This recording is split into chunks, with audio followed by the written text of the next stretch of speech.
Hello and welcome to Audiobook Avenue, the ultimate destination for audiobook lovers. Don't forget to hit that subscribe button to stay up to date on our latest uploads and never miss out on your next favorite audiobook. Thank you for choosing Audiobook Avenue. Dracula by Bram Stoker. Chapter 2. Jonathan Harker's Journal continued. 5th of May. I must have been asleep, for certainly if I had been fully awake I must have noticed the approach of such a remarkable place. In the gloom the courtyard looked of considerable size, and as several dark ways led from it under great round arches, it perhaps seemed bigger than it really is. I have not yet been able to see it by daylight. When the calèche stopped, the driver jumped down and held out his hand to assist me to alight. Again I could not but notice his prodigious strength. His hand actually seemed like a steel vice that could have crushed mine if he had chosen. Then he took my traps and placed them on the ground beside me as I stood close to a great door, old and studded with large iron nails, and set in a projecting doorway of massive stone. I could see even in the dim light that the stone was massively carved, but that the carving had been much worn by time and weather. As I stood, the driver jumped again into his seat and shook the reins. The horses started forward, and trap and all disappeared down one of the dark openings. I stood in silence where I was, for I did not know what to do. Of bell or knocker there was no sign. Through these frowning walls and dark window openings it was not likely that my voice could penetrate. The time I waited seemed endless, and I felt doubts and fears crowding upon me. What sort of place had I come to, and among what kind of people?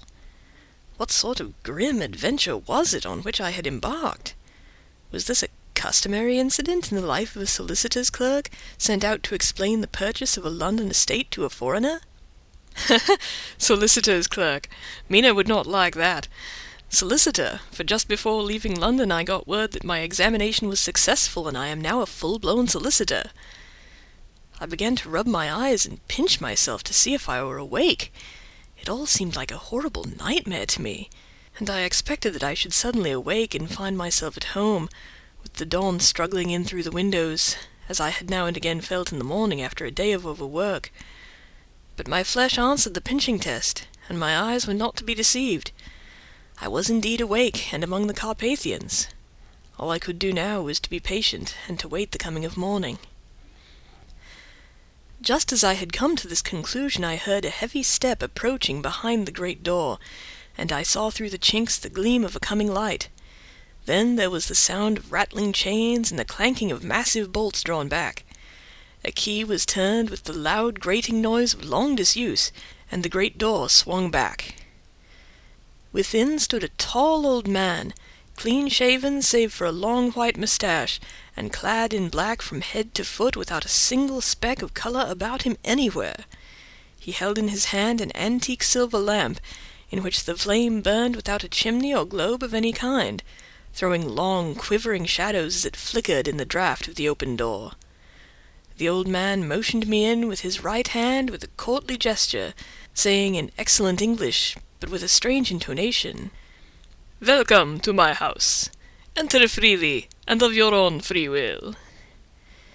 He made no motion of stepping to meet me, but stood like a statue, as though his gesture of welcome had fixed him into stone. The instant, however, that I had stepped over the threshold, he moved impulsively forward, and holding out his hand, grasped mine with a strength which made me wince, an effect which was not lessened by the fact that it seemed cold as ice, more like the hand of a dead than a living man. Again he said, "Welcome to my house. Enter freely, go safely, and leave something of the happiness you bring." The strength of the handshake was so much akin to what I had noticed in the driver, whose face I had not seen, that for a moment I doubted if it were not the same person to whom I was speaking. So to make sure, I said interrogatively, "Count Dracula?" He bowed in a courtly way as he replied, "I am Dracula, and I bid you welcome, Mr. Harker, to my house. Come in. The night air is chill, and you must need to eat and rest." As he was speaking, he put the lamp on a bracket on the wall, and stepping out, took my luggage. He had carried it in before I could forestall him. I protested, but he insisted. "Nay, sir, you are my guest. It is late, and my people are not available. Let me see to your comfort myself." He insisted on carrying my traps along the passage, and then up a great winding stair, and along another great passage on whose stone floor our steps rang heavily. At the end of this he threw open a heavy door, and I rejoiced to see within a well-lit room in which a table was spread for supper, and on whose mighty hearth a great fire of logs, freshly replenished, flamed and flared. The Count halted, putting down my bags, closed the door, and crossing the room opened another door, which led into a small octagonal room lit by a single lamp, and seemingly without a window of any sort. Passing through this, he opened another door, and motioned me to enter. It was a welcome sight, for here was a great bedroom well lighted and warmed by another log fire, also added to but lately, for the top logs were fresh, which sent a hollow roar up the wide chimney. The Count himself left my luggage inside and withdrew, saying, before he closed the door, "You will need, after your journey, to refresh yourself by making your toilette. I trust you will find all you wish. When you are ready, come into the other room, where you will find your supper prepared." The light and warmth of the Count's courteous welcome seemed to have dissipated all my doubts and fears. Having then reached my normal state, I discovered that I was half famished with hunger, so making a hasty toilette I went into the other room. I found supper already laid out. My host, who stood on one side of the great fireplace leaning against the stonework, made a graceful wave of his hand toward the table and said, "I pray you be seated and sup how you please. You will, I trust, excuse me that I do not join you, but I have dined already, and I do not sup." I handed to him the sealed letter which Mr. Hawkins had entrusted to me. He opened it and read it gravely. Then, with a charming smile, he handed it to me to read. One passage of it at least gave me a thrill of pleasure. "I must regret that an attack of gout, from which malady I am a constant sufferer, forbids absolutely any travelling on my part for some time to come. But I am happy to say I can send a sufficient substitute, one in whom I have every possible confidence. He is a young man, full of energy and talent in his own way, and of a very faithful disposition. He is discreet and silent, and has grown into manhood in my service. He shall be ready to attend on you when you will during his stay, and shall take your instructions in all matters." The Count himself came forward and took off the cover of a dish, and I fell to at once on an excellent roast chicken. This, with some cheese and a salad and a bottle of old Tokay, of which I had 2 glasses, was my supper. During the time I was eating it, the Count asked me many questions as to my journey, and I told him by degrees all I had experienced. By this time I had finished my supper, and by my host's desire had drawn up a chair by the fire and begun to smoke a cigar which he offered me, at the same time excusing himself that he did not smoke.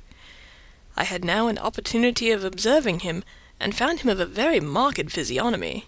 His face was a very strong aquiline, with high bridge of the thin nose and peculiarly arched nostrils, and with lofty domed forehead and hair growing scantily round the temples but profusely elsewhere. His eyebrows were very massive, almost meeting over the nose, and with bushy hair that seemed to curl in its own profusion. The mouth, so far as I could see it under the heavy moustache, was fixed and rather cruel-looking, with peculiarly sharp white teeth. These protruded over the lips, whose remarkable ruddiness showed astonishing vitality in a man of his years. For the rest, his ears were pale, and at the tops extremely pointed. The chin was broad and strong, and the cheeks firm though thin. The general effect was one of extraordinary pallor. Hitherto I had noticed the backs of his hands as they lay on his knees in the firelight, and they had seemed rather white and fine, but seeing them now close to me I could not but notice that they were rather coarse, broad, with squat fingers. Strange to say, there were hairs in the centre of the palm. The nails were long and fine, and cut to a sharp point. As the Count leaned over me and his hands touched me, I could not repress a shudder. It may have been that his breath was rank, but a horrible feeling of nausea came over me, which, do what I would, I could not conceal. The Count, evidently noticing it, drew back, and with a grim sort of smile, which showed more than he had yet done of his protuberant teeth, sat himself down again on his own side of the fireplace. We were both silent for a while, and as I looked towards the window I saw the first dim streak of the coming dawn. There seemed a strange stillness over everything. But as I listened, I heard as if from down below in the valley the howling of many wolves. The Count's eyes gleamed, and he said, "Listen to them, the children of the night. What music they make!" Seeing, I suppose, some expression in my face strange to him, he added, "Ah, sir, you dwellers in the city cannot enter into the feelings of the hunter." Then he rose and said, "But you must be tired. Your bedroom is all ready, and tomorrow you shall sleep as late as you will. I have to be away till the afternoon, so sleep well and dream well."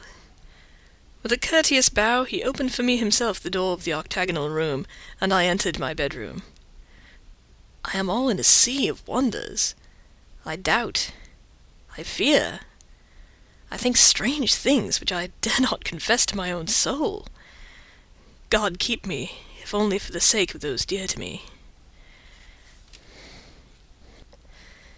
7th of May. It is again early morning, but I have rested and enjoyed the last 24 hours. I slept till late in the day and awoke of my own accord. When I had dressed myself, I went into the room where we had supped, and found a cold breakfast laid out, with coffee kept hot by the pot being placed on the hearth. There was a card on the table, on which was written, "I have to be absent for a while. Do not wait for me. D." I set to and enjoyed a hearty meal. When I had done, I looked for a bell, so that I might let the servants know I had finished, but I could not find one. There are certainly odd deficiencies in the house, considering the extraordinary evidences of wealth which are round me. The table service is of gold, and so beautifully wrought that it must be of immense value. The curtains and upholstery of the chairs and sofas, and the hangings of my bed are of the costliest and most beautiful fabrics, and must have been of fabulous value when they were made, for they are centuries old, though in excellent order. I saw something like them in Hampton Court, but they were worn and frayed and moth-eaten. But still, in none of the rooms is there a mirror. There is not even a toilette glass on my table, and I had to get the little shaving glass from my bag before I could either shave or brush my hair. I have not yet seen a servant anywhere, or heard a sound near the castle, except the howling of wolves. Some time after I had finished my meal, I do not know whether to call it breakfast or dinner, for it was between 5 and 6 o'clock when I had it. I looked about for something to read, for I did not like to go about the castle until I had asked the Count's permission. There was absolutely nothing in the room, book, newspaper, or even writing materials, so I opened another door in the room and found a sort of library. The door opposite mine I tried, but found locked. In the library I found to my great delight a vast number of English books, whole shelves full of them, and bound volumes of magazines and newspapers. A table in the centre was littered with English magazines and newspapers, though none of them were of very recent date. The books were of the most varied kind: history, geography, politics, political economy, botany, geology, law, all relating to England and the English life and customs and manners. There were even books of reference, such as the London Directory, the Red and Blue Books, Whitaker's Almanac, the Army and Navy Lists, and it somehow gladdened my heart to see it, the Law List. Whilst I was looking at the books, the door opened and the Count entered. He saluted me in a hearty way, and hoped that I had had a good night's rest. Then he went on. "I am glad you found your way in here, for I am sure there is much that will interest you. These companions," and he laid his hand on some of the books, "have been good friends to me, and for some years past, ever since I had the idea of going to London, have given me many, many hours of pleasure. Through them I have come to know your great England, and to know her is to love her. I long to go through the crowded streets of your mighty London, to be in the midst of the whirl and rush of humanity, to share its life, its change, its death, and all that makes it what it is. But alas, as yet I only know your tongue through books. To you, my friend, I look that I know it to speak." "But, Count," I said, "you know and speak English thoroughly." He bowed gravely. "I thank you, my friend, for your all too flattering estimate, but yet I fear I am but a little way on the road I would travel.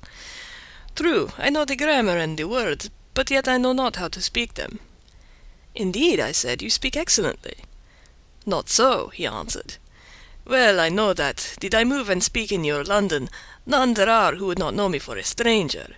That is not enough for me. Here I am noble, I am a boyar. The common people know me, and I am master. But a stranger in a strange land, he is no one.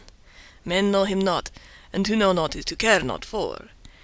I am content if I am like the rest, so that no man stops if he sees me, or pauses in his speaking if he hears my words. Ha ha, stranger! I have been so long master that I would be master still, or at least that none other should be master of me. You come to me not alone as agent of my friend Peter Hawkins of Exeter to tell me all about my new estate in London. You shall, I trust, rest here with me a while, so that by our talking I may learn the English intonation. And I would that you tell me when I make error even of the smallest in my speaking. I am sorry that I had to be away so long today, but you will, I know, forgive one who has so many important affairs in hand. Of course I said all I could about being willing, and asked if I might come into that room when I chose. He answered, "Yes, certainly," and added, "You may go anywhere you wish in the castle, except where the doors are locked, where, of course, you will not wish to go. There is reason that all things are as they are, and did you see with my eyes and know with my knowledge, you would perhaps better understand." I said I was sure of this, and then he went on. "We are in Transylvania, and Transylvania is not England. Our ways are not your ways, and there shall be to you many strange things. Nay, from what you have told me of your experiences already, you know something of what strange things there may be." This led to much conversation, and as it was evident that he wanted to talk, if only for talking's sake, I asked him many questions regarding things that had already happened to me or come within my notice. Sometimes he sheered off the subject, or turned the conversation by pretending not to understand, but generally he answered all I asked most frankly. Then, as time went on, and I had got somewhat bolder, I asked him of some of the strange things of the preceding night, as for instance, why the coachman went to the places where he had seen the blue flames. He then explained to me that it was commonly believed that on a certain night of the year, last night in fact, when all evil spirits are supposed to have unchecked sway, a blue flame is seen over any place where treasure has been concealed. "That treasure has been hidden," he went on. "In the region through which you came last night there can be but little doubt, for it was the ground fought over for centuries by the Wallachian, the Saxon, and the Turk. Why, there is hardly a foot of soil in all this region that has not been enriched by the blood of men, patriots or invaders.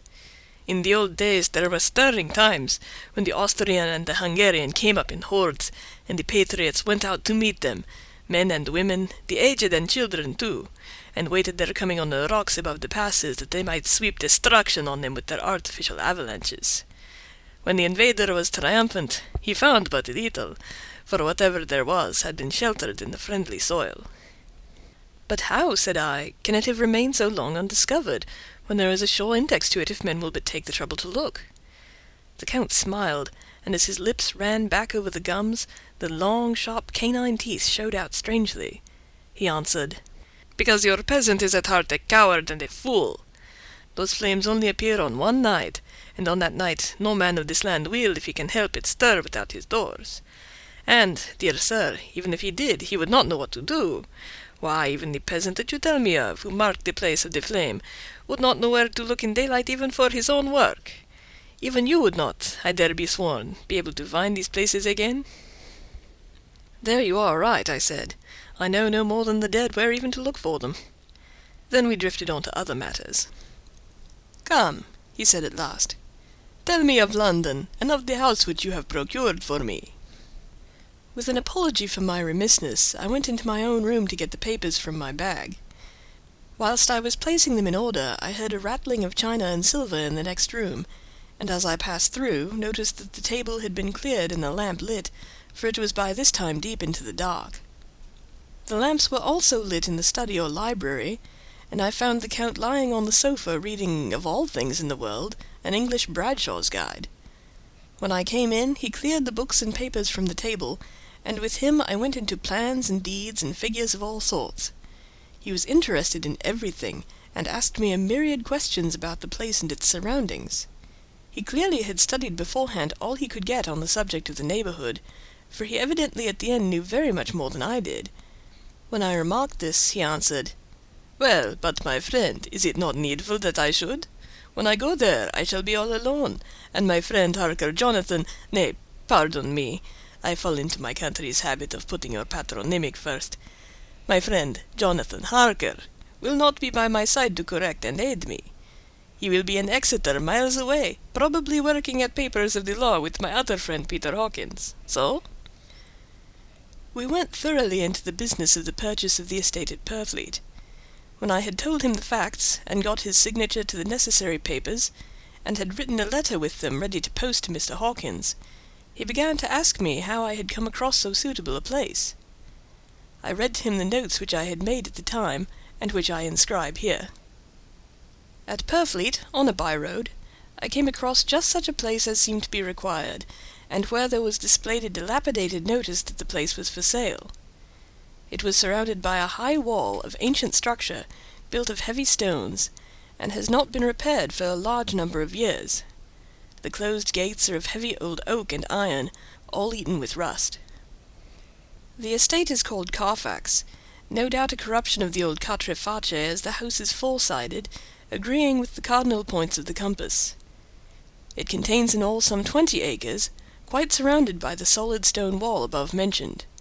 There are many trees on it, which make it in places gloomy, and there is a deep, dark-looking pond, a small lake, evidently fed by some springs, as the water is clear and flows away in a fair-sized stream.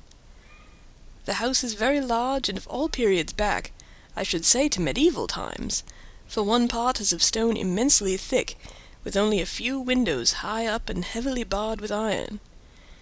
It looks like part of a keep, and is close to an old chapel or church. I could not enter it, as I had not the key of the door leading to it from the house, but I have taken with my kodak views of it from various points. The house had been added to, but in a very straggling way, and I can only guess at the amount of ground it covers, which must be very great. There are but few houses close at hand, one being a very large house only recently added to and formed into a private lunatic asylum. It is not, however, visible from the grounds. When I had finished, he said, "I am glad that it is old and big. I myself am of an old family, and to live in a new house would kill me. A house cannot be made habitable in a day, and after all, how few days go to make up a century. I rejoice also that there is a chapel of old times. We Transylvanian nobles love not to think that our bones may lie amongst the common dead. I seek not gaiety nor mirth, not the bright voluptuousness of much sunshine and sparkling waters which please the young and gay. I am no longer young, and my heart, through weary years of mourning over the dead, is attuned to mirth. Moreover, the walls of my castle are broken. The shadows are many, and the wind breathes cold through the broken battlements and casements. I love the shade and the shadow, and would be alone with my thoughts when I may." Somehow his words and his look did not seem to accord, or else it was that the cast of his face made his smile look malignant and saturnine. Presently, with an excuse, he left me, asking me to pull my papers together. He was some little time away, and I began to look at some of the books around me. One was an atlas, which I found open naturally to England, as if that map had been much used. On looking at it, I found in certain places little rings marked, and on examining these, I noticed that one was near London on the east side, manifestly where his new estate was situated. The other two were at Exeter, and Whitby on the Yorkshire coast. It was the better part of an hour when the Count returned. "Aha!" he said. "Still at your books? Good. But you must not work always. Come, I am informed that your supper is ready." He took my arm, and we went into the next room, where I found an excellent supper ready on the table. The Count again excused himself, as he had dined out on his being away from home. But he sat as on the previous night, and chatted whilst I ate.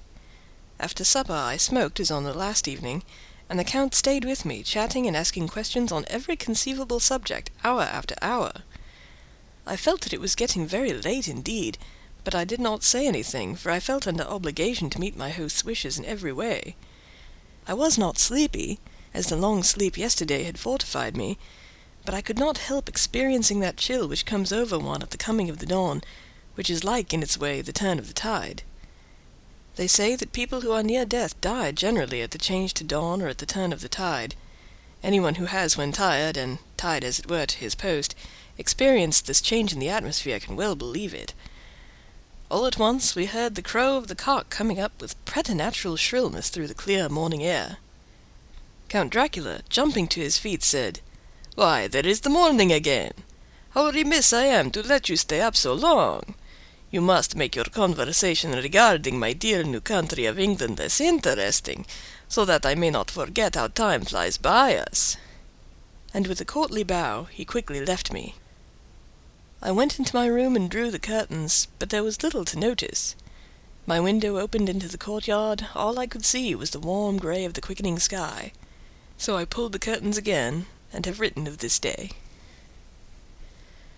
8th of May. I began to fear as I wrote in this book that I was getting too diffuse, but now I am glad that I went into detail from the first, for there is something so strange about this place and all in it that I cannot but feel uneasy. I wish I was safe out of it, or that I had never come. It may be that this strange night existence is telling on me, but would that that were all! If there were anyone to talk to I could bear it, but there is no one. I have only the Count to speak with, and he... I fear I am myself the only living soul within the place. Let me be prosaic so far as facts can be. It will help me to bear up, and imagination must not run riot with me. If it does, I am lost. Let me say at once how I stand, or seem to. I only slept a few hours when I went to bed, and feeling that I could not sleep any more, got up. I had hung my shaving glass by the window, and was just beginning to shave. Suddenly, I felt a hand on my shoulder, and heard the Count's voice saying to me, "Good morning." I started, for it amazed me that I had not seen him, since the reflection of the glass covered the whole room behind me. In starting I had cut myself slightly, but did not notice it at the moment. Having answered the Count's salutation, I turned to the glass again to see how I had been mistaken.